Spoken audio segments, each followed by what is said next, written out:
Assalamualaikum warahmatullahi wabarakatuh. Waalaikumsalam. Allahumma salli ala Sayyidina Muhammad wa ala ali Sayyidina Muhammad. Pemirsa Kupas yang berbahagia dimanapun Anda berada, kembali bersama saya dan Ustadz Musa Kazim. Kita akan membahas tema-tema berkenaan tentang kajian keislaman.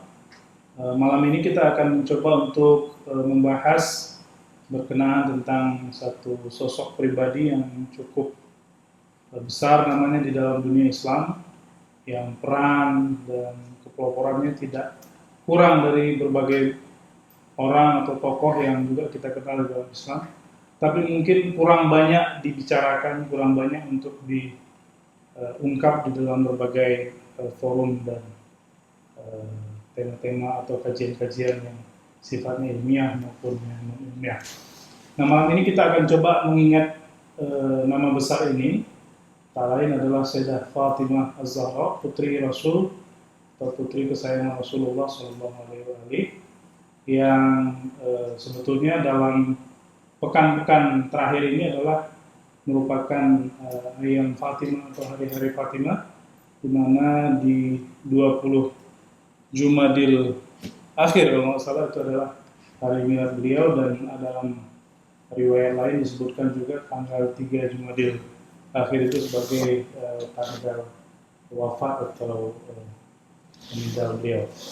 Nah, malam ini kita akan coba untuk menggali seperti apa sebetulnya peran beliau yang sifatnya lebih banyak misalnya kepada sosial kemasyarakatan, maupun bagaimana mengungkap peran-peran beliau yang terpenting dalam menjaga Rasul SAW, menjaga ajaran Islam, mengembangkan berdakwah, mungkin juga membantu Rasul bagaimana membangun pribadi atau akhlak yang mulia sehingga melahirkan generasi-generasi besar di dalam Islam yang lahir dari rumah yang dididik langsung oleh Rasul dan keluarganya. Jadi Ustaz, kalau kita boleh bicara tentang Sayyidah Fatimah, pribadi yang dalam riwayat baik diakui dalam dua pihak, baik Ahlus Sunnah maupun Syiah, bahwa beliau ini selain sebagai seorang putri Rasul adalah pribadi yang secara hubungan emosional, spiritual, sosial ini memang digambarkan di dalam sejarah ini kan punya catatan yang luar biasa gitu. Yeah. Bat'atun minni, ummu abiha. Yeah. Ini sebutan-sebutan yang sebetulnya ini kan bukan biasa. Artinya Rasulullah itu mengungkapkan ini bukan karena aspek biologis bahwa ini anak saya, tapi ini pasti ada kandungan-kandungan yang berarti. Yeah. Bagaimana kita untuk menjelaskan pribadi ini? Ya, terima kasih. Assalamualaikum warahmatullahi wabarakatuh. Assalamualaikum. Pertama-tama, saya kira hadis yang sangat masyhur itu, yang diriwayatkan oleh dari jalur Ahlus Sunnah, diriwayatkan oleh Imam Bukhari, yang itu memiliki syarat-syarat periwayatan yang ketat dibandingkan dengan syarat-syarat periwayatan hadis-hadis lain. Makanya disebut sebagai Sahih Al-Bukhari, karena hadis yang terkandung di dalamnya telah lolos dari seleksi yang ketat oleh Imam Bukhari sendiri, yaitu hadis yang diriwayatkan oleh Ibn Utaibah dari Amr bin Dinar, dari Ibn Abi Malakiyah, bahwa Rasulullah SAW bersabda, Fatimah bid'atun minni, faman aghdabaha aghdabani. Fatimah adalah bagian dariku. Siapa yang membuat dia marah berarti membuatku marah. Atau dalam redaksi lain, man adzaha faqad adzani, siapa yang mengganggu dia berarti menggangguku. Dan dalam redaksi lain ada tambahan, wa man adzani faqad adzallah, dan siapa yang menggangguku berarti mengganggu Allah. Tentu hadis ini tadi sudah Anda sampaikan tidak mungkin dipahami sekedar untuk menegaskan bahwa ini adalah putriku. Dan nanti bagian dariku berarti kalau diterjemahkan secara umum kan berarti ini bagian dariku. Ya jelas, sudah jelas tidak ada yang menggugat itu. Dan orang itu kalau bijak memiliki makrifat seperti Rasul Shallallahu Alaihi Wasallam yang pastinya makrifatnya paling tinggi, tidak mungkin berbicara tentang sesuatu yang sudah diketahui oleh orang, sudah dikonfirmasi oleh banyak orang. Jadi tidak mungkin menyatakan perkataan yang sia-sia. Sia-sia itu artinya nggak ada maksudnya. Sesuatu yang sudah diketahui oleh orang itu pasti ada tujuannya. Dan tidak mungkin sekedar mau bilang bahwa matahari itu terang. Untuk apa dinyatakan kan gitu. Sehingga perkataan Nabi ini memiliki makna yang lebih dari sekedar bagian biologis, tapi bagian dari risalah, kerasulan, kenabian, dakwah, tabligh dari Rasul Shallallahu Alaihi Wasallam. Dan itu dikonfirmasi secara historis, ya. Dapat kita konfirmasi secara historis dari apa yang dilakukan oleh Sayyidah Fatimah sejak Rasulullah di Mekah. Karena kita tahu bahwa beliau, menurut satu versi kan Sayyidah Fatimah lahir pada masa setelah bi'tsah atau setelah Rasulullah diutus menjadi nabi. Meskipun ada riwayat yang lain mengatakan bahwa beliau lahir sebelum itu. Tapi berdasarkan pada riwayat yang disepakati oleh semua pihak, artinya sejarah yang disepakati oleh semua pihak, bahwa Rasulullah Shallallahu Alaihi Wasallam ketika di Makkah mengalami banyak gangguan, banyak tentangan, dan seringkali Rasulullah itu bukan sekedar tantangan secara verbal, tapi secara fisik. Ya, ada mengalami kekerasan oleh pihak-pihak lain, sehingga seringkali Rasulullah pulang dalam keadaan luka, oleh perilaku umat ketika itu. Nah, Sayyidah Fatimah menjadi orang yang merawat Rasul, ya, menenangkan Rasul, dan itu diungkapkan oleh Rasul bahwa beliau ini adalah Raihanatu Rasulillah. Artinya Raihana itu artinya yang membawa kegembiraan. Jadi kalau Rasulullah mengalami kesusahan, melihat wajah Fatimah itu, beliau akan mengalami kegembiraan. Dan bukan hanya sekedar sebagai putri, beliau juga berperan untuk merawat Nabi, menjaga Nabi, ya, ketika Nabi mengalami kesusahan. Dan itulah mengapa dalam kitab Kashful Ghummah fi Ma'rifatil A'immah disebutkan bahwa salah satu julukan yang diberikan oleh Rasul kepada Sayyidah Fatimah itu kan Ummu Abiha, ya, ibu dari ayahnya. Ini julukan yang tidak wajar.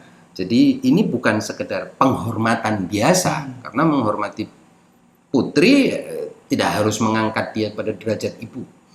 Jadi perlu dipahami bahwa pernyataan Nabi bahwa Fatimah itu adalah Ummu Abiha atau ibu dari ayahnya itu untuk mendudukkan atau menunjukkan posisi sentral Sayyidah Fatimah dalam menyayangi Nabi, yang ketika itu kita tahu Nabi itu telah yatim dalam usia yang sangat kecil, ya kan, ibunya wafat, dan kemudian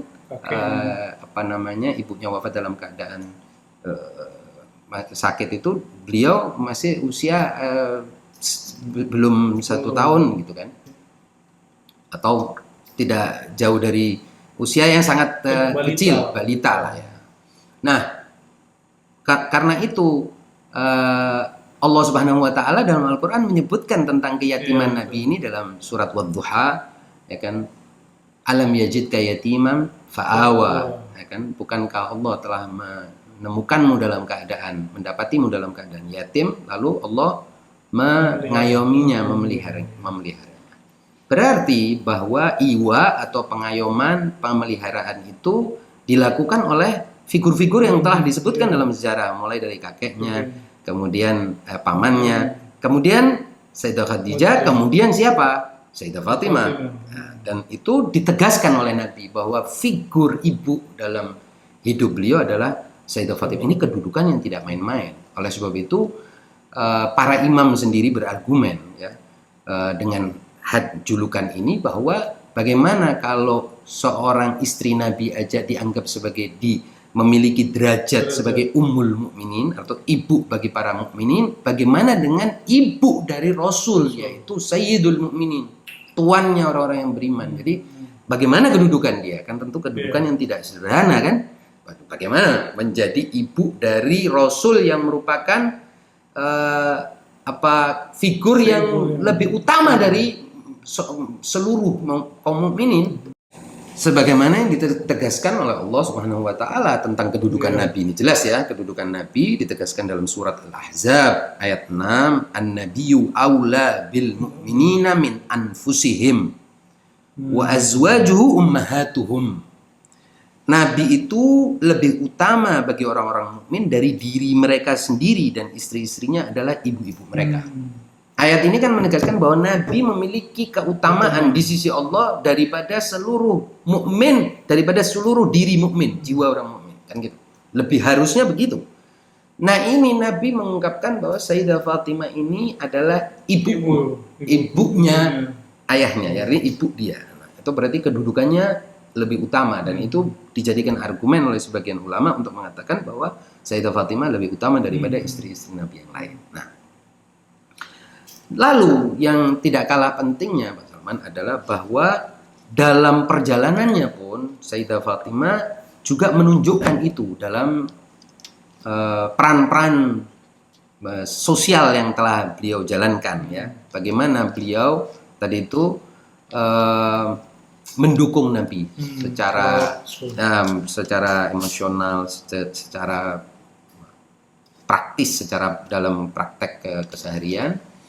Dan juga hadis lain yang juga dikemukakan dalam riwayat Ahlul Bait tentang makna dari mengapa Rasul Shallallahu Alaihi Wasallam yang tidak pernah berbicara kecuali dengan wahyu itu menyatakan secara tegas bahwa nama Fatimah itu adalah karena beliau Fatamanar, dia yang akan meredam api neraka. Jadi itu artinya kedudukan Sayyidah Fatimah juga memiliki kedudukan yang bersifat ukhrawi, bersifat spiritual, ya, makom yang bersifat spiritual. Jadi selain peran-peran sosial beliau dalam mendukung Rasulullah, dakwah Rasulullah, itu juga beliau memiliki kedudukan yang bersifat spiritual dalam dan Rasulullah tidak mungkin berbicara kecuali dari wahyu, wa ma yantiqu 'anil hawa in huwa illa wahyun yuha.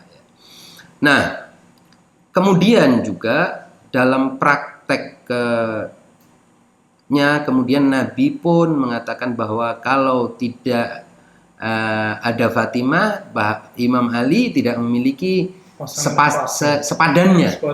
Nah, itu artinya juga mengangkat lagi derajat Sayyidah Fatimah, yang berarti apapun kelebihan yang dimiliki Imam Ali, beliau juga berhak mengklaim itu, karena Rasulullah menegaskan bahwa Sayyidah Fatimah adalah sekufunya atau sepadannya Imam Ali. Berarti kalau kita pernah mendengar apapun tentang keutamaan-keutamaan Imam Ali, bisa kita katakan bahwa Sayyidah Fatimah memilikinya dengan wajah yang berbeda atau dimensi femininnya. Jadi kalau keutamaan dimiliki oleh Imam Ali dalam dimensi maskulinnya, kalau istilahnya kaum sufi, maka ini adalah keutamaan dalam dimensi femininnya.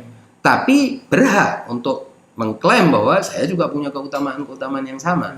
Nah, karena itu dalam surat dalam ayat Mubahalah, yaitu surat Al-Imran ayat 61, ketika datang kepada Nabi sekelompok orang non-muslim yang menantang Nabi untuk bermubahalah, Nabi mengajak orang-orang sekitarnya ini untuk bermubahalah, dan orang non-muslim itu akhirnya tidak berani karena melihat Nabi bukan membawa orang lain, membawa keluarganya. Itu juga kedudukan yang juga tidak bisa dianggap enteng. Lalu juga dalam ayat Al-Mawaddah, Al-Mawaddah dulu, ya. Surat Asy-Syura ayat 23 itu kita kan diajarkan oleh Allah Subhanahu wa taala melalui ayat ini bahwa Nabi diajarkan oleh Allah untuk mengatakan apa? Katakanlah, aku tidak meminta kepadamu sesuatu upah pun atas seruanku kecuali kasih sayang dalam kekeluargaan, ya, kasih sayang dalam al-qurba, al-mawaddah fil qurba. Dan tidak ada yang lebih dekat secara kekerabatan daripada Sayyidah Fatimah. Jadi yang akrabul qurba, istilahnya akrabul qurba yang paling dekat, yang paling karib dengan Nabi adalah Sayyidah Fatimah. Artinya mawaddah yang paling layak untuk dijadikan sebagai upah dari risalah dari atau perjuangan atau dakwah Rasul adalah mawaddah kepada Sayyidah Fatimah. Dan yang lain-lain ya katakanlah kalau kita tidak bisa mengatakan yang lain-lain kurang kedekatannya, pasti Sayyidah Fatimah juga tidak bisa dianggap kurang. Jadi tidak ada satupun yang mengurangi itu. Bahkan Sayyidah Fatimah aqrabul qurba, yang paling dekat dengan Rasul Shallallahu Alaihi Wasallam. Dan kecintaan kepada beliau adalah yang paling diutamakan sebagai ganjaran atas upah atas risalah ini. Bayangkan, ini kedudukan yang luar biasa. Lalu juga ketika kita membaca surah At-Tadhir yang dalam surat Al-Ahzab ayat 33, yang disucikan di situ tidak akan ada satupun orang yang berakal dan berilmu dan menyelidiki nas atau teks-teks riwayat yang membantah bahwa Sayyidah Fatimah termasuk di dalamnya. Tidak mungkin ada. Dan itu berarti kan beliau memiliki kedudukan kesucian, posisi kesucian yang luar biasa. Jadi rangkaian itu tadi ditambah lagi dengan bagaimana Rasulullah berulang-ulang mengungkapkan penghargaan, penghormatan, penjelasan tentang kedudukan Sayyidah Fatimah. Ini semua, ketika kalau kita pahami dalam konteks Arab, ya, orang Arab itu sangat menghinakan perempuan, sangat melecehkan anak perempuan. Bayangkan ya, jadi begitu revolusionernya presentasi penghormatan ini, pemaparan dan penjelasan penghormatan ini. Karena apa? Karena ini menyangkut figur perempuan. Beda dengan figur lelaki. Kalau menghormati lelaki mungkin masih bisa diterima dalam adat istiadat Arab. Tapi ini Rasulullah mengungkapkan suatu penghormatan terhadap putri. Itu artinya memang ini bukan dari dirinya, bukan sekedar kemauan Rasulullah untuk menghormati. Bukan sekedar itu, ini berarti perintah dari Allah. Nah, ini mengembalikan kita kepada hadis yang tadi saya sebutkan, bahwa bid'atun minni. Jadi bagian dariku, bukan sekedar bagian darah, bagian biologis. Itu pernyataan yang sia-sia karena semua orang tahu. Semua orang tahu bahwa Sayyidah Fatimah putri Rasul itu semua orang tahu. Tapi penegasan ini untuk menjelaskan kepada khalayak, umat, masyarakat, siapapun yang mau mempelajari Rasulullah, bahwa penegasan tentang bahwa Sayyidah Fatimah bagian dari Rasulullah itu bukan bagian biologis, tapi bagian dari risalah ini. Karena itu beliau juga menambahkan dengan berbagai ungkapan-ungkapan lain, hadis-hadis lain, pernyataan-pernyataan lain yang menunjukkan kedudukan Sayyidah Fatimah. Itu saya kira. Jadi tadi kan menarik tuh, meletakkan peran sentral Sayyidah Fatimah itu dalam konteks dunia Arab yang saat itu lagi merendahkan perempuan. Ya, betul. Dan ini meletakkan Sayyidah Fatimah sebagai bukan hanya tadi itu disebut sebagai putri biologis, tapi juga bagian dari risalah. Bagian dari risalah. Ini kan satu revolusi yang tidak biasa kan, artinya perempuan yang tadinya rendah, betul, posisi yang tinggi dan juga memiliki makna-makna yang juga tidak biasa kan tadi. Tidak biasa, betul. Sesuatu yang juga digambarkan dalam sejarah kan, orang yang kalau penghormatan Rasul itu bukan hanya penghormatan kata-kata. Cerita dari Ummul Mukminin kalau lagi berkumpul para istri Rasul itu, datang Sayyidah Fatimah, Rasul berdiri, bahkan menempatkannya di sisi Rasul. Nah, perilaku Nabi yang menghargai, menghormati Sayyidah Fatimah seperti itu bukan perilaku sekedar ayah terhadap anak. Karena ungkapan itu bid'atun minni.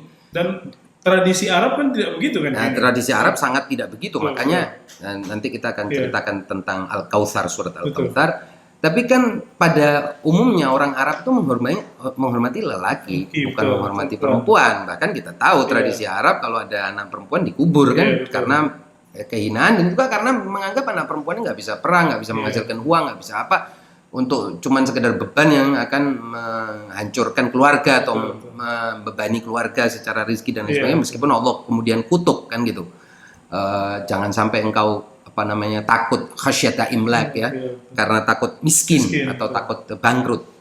Jangan begitu cara melihat anak dan melihat iyal atau keluarga. Tapi selain itu, istilah bid'ah juga dalam bahasa Arab bukan untuk menjelaskan anak, bagian apa dong? Bid'ah itu bagian dari sesuatu. Bagian dari sesuatu apa? Bukan bagian sebagai anak, enggak. Bagian dari Rasul dan risalahnya dan kenabiannya dan kerasulannya dan dakwahnya dan Islamnya. Dan Sayyidah Fatimah punya tempat sentral di situ. Yaitu bagian integral.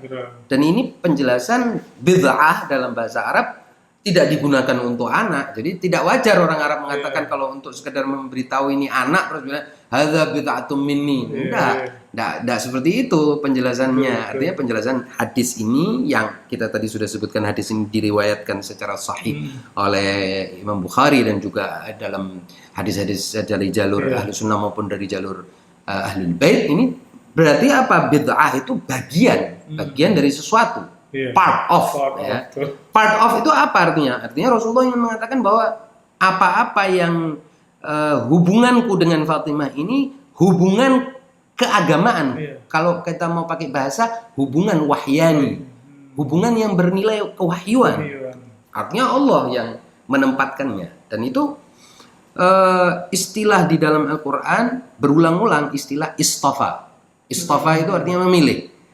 Kan ketika Allah berkata dalam surah Al-Imran misalnya wa idz qalatil malaikatu ya Maryam innallaha astafaki wa tahharaki wastafaki ala nisa'il alamin. Artinya ada istilah yang Allah sebutkan di sini yang kita harus ingat, istifa. Istifa itu artinya Allah telah memilih, ya kan? Wa idz qalatil malaikatu ya Maryam innallaha astafaki wa tahharaki wastafaki ala nisa'il alamin. Ini menarik ayat ini, mengapa? Karena pertama ayat ini menunjukkan bahwa Allah memilih, kemudian mensucikanmu. Wahai Maryam, Allah memilihmu, mensucikanmu dan memilihmu. Nah, artinya apa? Artinya pemilihan atau istifa kaitannya erat dengan pensucian. Dan Sayyidah Fatimah memiliki itu. Pensuciannya sudah terjadi. Nah, jadi Allah memilihkan Sayyidah Fatimah untuk Rasulullah SAW. Memilihkan perempuan suci ini, wanita suci ini, putri suci ini untuk Rasul SAW dalam rangka mendukung keseluruhan dari dakwah, tabligh dan juga keislaman itu sendiri. Karena orang kan sering menganggap bahwa Islam ini kan serumpun atau sehimpunan konsep. Padahal bukan. Islam itu adalah agama, din. Ya. Nah, ini juga agama seringkali disalahpahami. Agama itu dikira kumpulan konsep orang, pendapat orang. Enggak, agama itu dalam istilah Arab adalah ikatan. Karena itu istilah ad-din di dalam bahasa Arab memiliki hubungan erat dengan ad-dain. Hubungan erat dengan apa? Hutang. Hutang piutang. Mengapa kok ini hutang piutang ya? Karena seluruh makhluk ini berhutang sama Allah. Berhutang nyawa, berhutang hidup, berhutang umur, berhutang rezeki, berhutang tubuh, berhutang eksistensi, berhutang semua sama Allah Subhanahu wa taala.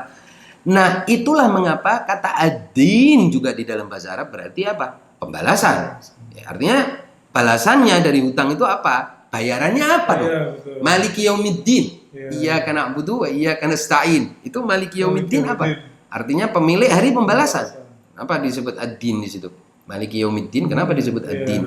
Karena memang itu kaitannya dengan orang kalau punya ikatan dengan Allah Subhanahu wa taala, sadar Allah Subhanahu wa taala menciptakan dia harus melakukan sesuatu dong, taat dong sama Allah. Nah, karena itulah Allah kemudian memilih. Ini cintai itu, ikuti ini, ikuti itu. Pilihan Allah. Memilih Rasulnya terserah Allah, memilih Nabinya terserah, memilih orang-orang pilihannya juga terserah Allah. Allah yang memilih. Kalau jangan protes. Kalau mau protes sama Allah Subhanahu wa taala. Nah, istofaki kan gitu. Nah, menarik sebetulnya kalau kita lihat kesamaan antara apa yang dialami oleh Sayyidah Maryam dengan Sayyidah Fatimah, yaitu bahwa dia juga perempuan yang dihina oleh masyarakatnya ketika itu, dilempari batu, akhirnya dia sampai menyingkir karena malu dan seterusnya. Juga Sayyidah Fatimah hidup di masyarakat yang tidak menghormati perempuan. Nah, maka dari itu Nabi kan pernah dia bilang sebagai tidak memiliki keturunan karena tidak memiliki anak lelaki. Lalu Allah menghadiahkan surah Al-Kautsar, inna a'tainakal kautsar. sesungguhnya kami memberimu Al-Kautsar. Nah, di sini ada banyak riwayat tentang apa makna dari Al-Kautsar itu, yaitu yang banyak, yang memiliki banyak, atau telaga Al-Kautsar. Apapun intinya bahwa Allah mengatakan inna a'tainakal kautsar fasholli lirabbika wanhar inna syani'aka huwal abtar. Nah, berarti yang menghinamu itulah yang abtar atau yang terputus keturunannya, bukan engkau, dan itu terbukti. Terbukti secara historis juga bahwa keturunan Sayyidah Fatimah tidak terputus hingga hari kiamat, hingga sekarang, kan? Meskipun ada upaya-upaya untuk memutuskannya gitu. Tadi Ustaz kan ada penegasan bahwa cerita soal ayat Al-Qurba tadi. Ya. Jadi kan berarti ada ya semacam anjuran kepada kita ya untuk mencintai Sayyidah Fatimah. Seperti apa ini mencintai Sayyidah Fatimah? Pertama-tama cinta itu untuk apa dulu? Yeah. Karena orang seringkali berpikir cinta itu untuk apa? Yeah. Karena pada akhirnya manusia ini punya hati dan hatinya itu pasti akan ada yang dia cintai. Maka Allah mengirimkan dengan rahmatnya, mengirimkan orang-orang yang suci untuk dicintai supaya hati kita mencintai yang benar. Nah, apa nanti efek dari kecintaan? Efek dari kecintaan kita akan mengasimilasi dengan yang kita cintai. Karena manusia kalau mencintai sesuatu dia akan memikirkan sesuatu itu, mengingat sesuatu itu, mengenang sesuatu itu. Yang dia cintai itu akan mengisi hatinya. Kalau sudah mengisi hatinya, mengisi pikirannya. Kalau sudah mengisi hati dan pikirannya, akan tercermin dalam perilakunya. Termasuk membangun ikatan juga ya. Membangun ikatan persis. Nah, itu termasuk ad-din itu tadi. Ya, jadi Allah dengan rahmatnya, kasih sayangnya, lutufnya, kebijaksanaannya dan lain sebagainya tidak membiarkan manusia tidak tahu apa yang dicintai. Enggak, dia ajarkan juga kalau mau mencintai al-mawaddah fil qurba. Ini loh yang dicintai, ini loh yang kamu harus cintai. Mereka yang harus kamu jadikan sebagai pengisi hatimu. Karena pada akhirnya kamu pasti ada yang kamu cintai. Ya, idola-idola itu nanti membawa kamu menjadi seperti mereka. Janganlah kamu mencintai sembarangan. Karena nanti itu yang akan mengisi hatimu, mengisi pikiranmu, dan akan merefleksi dalam perilakumu. Tercermin perilakumu yang tidak baik, kan gitu. Di samping juga mereka akan memiliki kehidupan bagi mereka yang percaya pada kehidupan setelah mati. Nanti setelah mati, hatimu kan nggak mati. Pikiranmu kan nggak mati. Apa yang ada di dalam hatimu justru itu yang akan bangkit bersamamu. Amalanmu nggak mati, semuanya nggak mati. Makanya itu ikatan penting. Nah, makanya istilah di dalam riwayat-riwayat Ahlul Bait juga itu istilah Al-Quran juga, itu istilah wilayah. Tawalli ya, artinya berwilayah, artinya mengikatkan diri, mendekatkan diri. Wilayah itu kan kita pernah bahas juga. Wilayah itu artinya kan asal katanya itu sesuatu yang berdekatan, sesuatu yang berdempetan, sesuatu yang memiliki kelengketan, kelengketan, kedekatan, keakraban. Nah, ini wilayah. Kalau kita berwilayah, artinya mendekatkan dengan yang buruk, pasti kita akan buruk.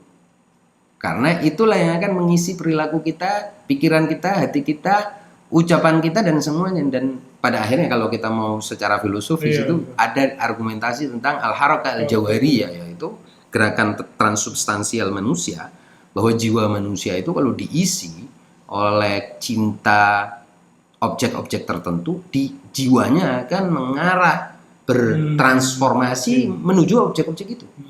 Dan ini sangat terkenal argumen ini di kalangan para filosof, juga kalangan penyair filosof sufi seperti Rumi yang mengatakan kalau engkau memikirkan bunga, engkau adalah bunga. Kalau engkau memikirkan binatang, ya engkau adalah binatang. Dan itu pernah juga ungkapan dari Imam Ali, kalau engkau memikirkan tentang apa ya di bawah perutmu, berarti engkau adalah apa yang keluar darinya. Kalau engkau memikirkan tentang perutmu, berarti engkau adalah hasilmu, nilaimu adalah apa yang keluar. Begitu. Jadi apa yang keluar dari perutmu, ya itulah engkau. Karena engkau memikirkan perutmu, kan gitu. Nah, berarti manusia itu Allah kasih, nih loh yang kamu cintai, ini loh yang kamu cintai, biar kamu mengalami transformasi, transendensi, mengalami kesempurnaan, supaya yang engkau cintai itu sesuatu yang agung, suci. Nah, gitu. Menarik engkau ke sana nanti. Kalau engkau betul-betul mencintainya. Ini Ustaz, ada poin yang mungkin juga saya ini secara pribadi juga merasa perlu juga untuk menggali. Jadi sejarah Sayyidah Fatimah ini kan kalau dari sisi usia kita lihat muda gitu ya, artinya usia kurang lebih 18 tahun lah, Ya, betul. sebagian riwayat. Sesuatu yang kira-kira kalau dari sisi usia manusia ini kan masih yang muda belia sekali, sehingga tapi kalau kita lihat capaiannya, raihannya, sebagian besar aktivitas dalam tadi Ustaz sebut merawat Nabi, bahkan Ya, dalam menjaga perjuangan Islam, ya, sebagian besar itu di si Abu Thalib ya, segala macam itu kan. Saya dapat ikut hijrah, ini kan tantangan yang nggak ringan kan seperti. betul. Dan usia yang muda begitu tapi menghasilkan, katakanlah Imam Hasan, Imam Hussein, Sayyidah Zainab, pribadi-pribadi besar gitu. Ya, jadi di antara peran tadi, Iya. jadi kan ini kita bicara tentang sebuah lautan ya, Iya, khazanah. Ini kan khazanah. cuman kita bertabaruk mengenang Betul. sosok agung ini karena buku yang Iya. dikarang tentang Sayyidah Fatimah sangat banyak sekali. Iya. Bahkan di antara hal yang menarik sebetulnya untuk kita list aja Iya, ya, betul. daftar aja bagaimana beliau sebagai seorang ibu Betul. membina putra-putra yang sudah kita Iya, tahu perannya betul. dalam sejarah Islam yang tidak mudah untuk Iya, mendidik betul. mereka. Bahkan dalam soal pendidikan terhadap Imam Hasan dan Imam Hussein dan Sayyidah Zainab, itu Imam Ali banyak mengikut kepada Iya, Sayyidah betul, Fatimah, meminta Sayyidah Fatimah yang mendidik Betul, mereka betul. secara langsung.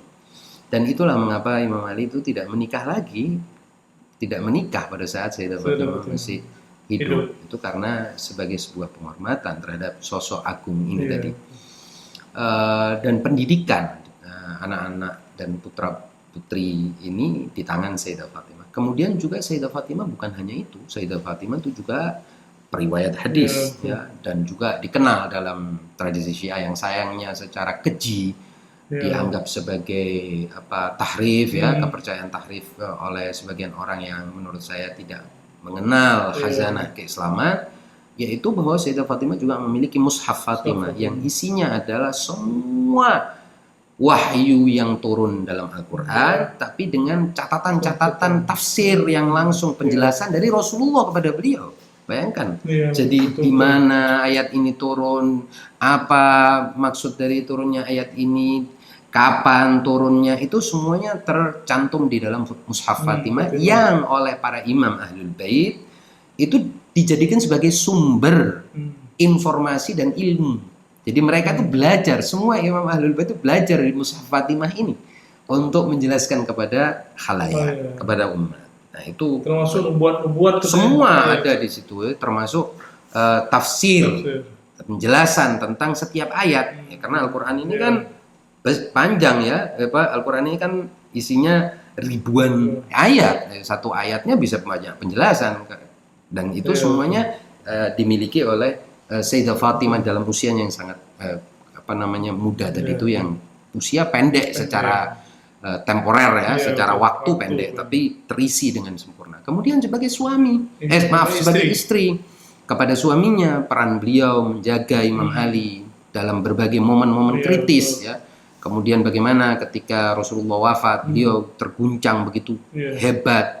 Tapi Imam Ali juga tergoncang lebih hebat lagi, dan Imam Ali mencari mencari muasat, itu mencari ketenangan dari Sayyidah Fatimah. Bayangkan, jadi Sayyidah Fatimah yang terguncang oleh wafat ayahnya, dan umat ketika itu terguncang oleh wafat Rasul Shallallahu Alaihi Wasallam, Imam Ali mencari ketenangan dari Sayyidah Fatimah. Begitu juga dengan putra-putrinya, itu semuanya mencari ketenangan dari Sayyidah Fatimah. Ini sosok ini bagaimana bisa memiliki rahmat dan kasih sayang yang begini besar. Ini tadi bid'atun minni di sini maksudnya. Jadi apapun yang bahkan ada riwayat dari Ummul Mukminin Aisyah yang mengatakan secara jelas-jelasan tidak ada orang yang menyerupai Nabi seperti Sayyidah Fatimah Zahra. Ini riwayat ada di dalam kitab-kitab Ahlus Sunnah yang dijelaskan riwayat Ummul Mukminin Aisyah bahwa ini sosok yang paling serupa dengan Nabi dalam soal apa? Yaitu bisa menenangkan orang, bisa memberikan ketenangan, bisa memberikan kebijaksanaan. Lalu Imam Ali setelah wafatnya Rasul juga mengalami banyak krisis umat, bukan hanya Imam Ali. Umat menghadapi banyak krisis. Itu Imam Ali selalu tanya, konsultasi kepada Sayyidah Fatimah. Ini sikapnya bagaimana? Menurut Anda bagaimana?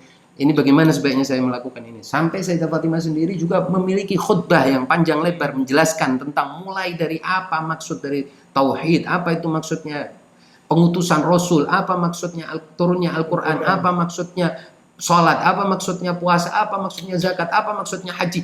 Semua dijelaskan oleh Sayyidah Fatimah dalam sebuah khutbah. Yang khutbah itu juga dikenal sebagai khutbah Az-Zahra alaihissalam dan ada syarahnya, bukan waktunya di sini. Iya, betul. Lalu yang mungkin jarang orang ungkap adalah dalam kasus Fadak. Ya, nah orang mengira bahwa Fadak itu diberikan oleh Rasul setelah wafatnya Sayyidah Fatimah, dan itu salah. Sejarah ini lagi-lagi saya bilang ini versi yang diketahui oleh ahli sejarah dari versi Ahlus Sunnah maupun versi Syiah, bahwa Fadak itu telah diberikan dan diserahkan oleh Rasul Shallallahu Alaihi Wasallam sejak beliau masih hidup.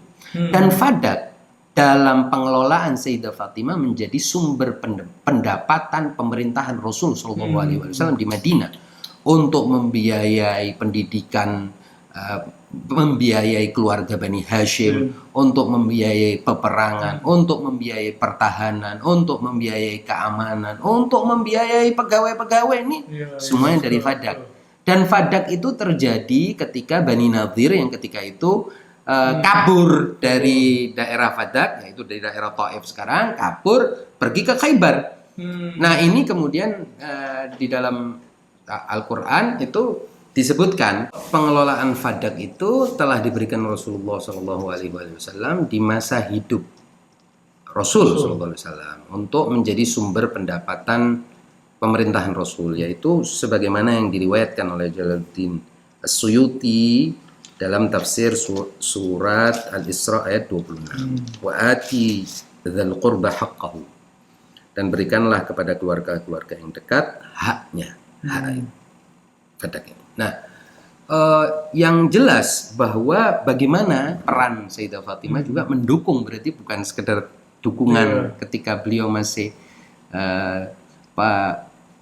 di Makkah, tapi juga ketika Rasulullah sudah di Madinah dan mengelola salah satu. Ya, ibaratnya manajemen keuangan pemerintahan. Itu kan kita tahu kalau manajemen keuangan pemerintahan atau salah satu sumber pendapatan pemerintahan itu harus orang yang sangat dipercaya dan begitupun Sayyidah Fatimah, meskipun dia mengelola dana yang begitu besar, hidup sangat sederhana. Kita sering mendengar bagaimana Sayyidah Fatimah bahkan sering